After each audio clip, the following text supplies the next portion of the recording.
తిరుపతిలో ఏ గుడికి వెళ్ళినా ఇలా జరుగుతుందని నేను అసలు అనుకోలేదు. ఏం జరిగిందో తెలుసుకోవాలంటే లైక్ కొట్టి ఫాలో అయ్యి ఫుల్ వీడియో చూడండి. ఈ రోజు శ్రీరామనవమి అని చెప్పి నేను మహేష్ ఇస్కాన్ టెంపుల్ కి స్టార్ట్ అయ్యాము. టెంపుల్ దగ్గరికి వచ్చేటప్పటికి 8:30 అయిపోయింది. లోపలికి వెళ్ళగానే బార్ గేట్స్ క్లోజ్ చేశారు. అందరు అక్క వాళ్ళు బార్ గేట్స్ ఓపెన్ చేసుకుని వచ్చేసారు. మేము వాళ్ళ వెనకాలనే వచ్చేసాము. తీరా లోపలికి వచ్చి చూస్తే గుడి క్లోజ్ చేశారు.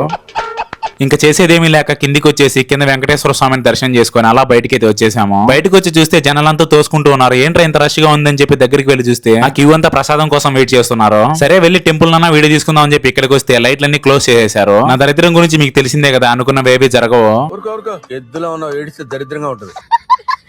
అక్కడి నుంచి అలిపిరి దగ్గరికి అయితే వచ్చాము. ఇక్కడ కూడా గుడి క్లోజ్ చేసేసారు. ఇంత దరిద్రం ఎవరికైనా ఉంటదా? నాకుంటది.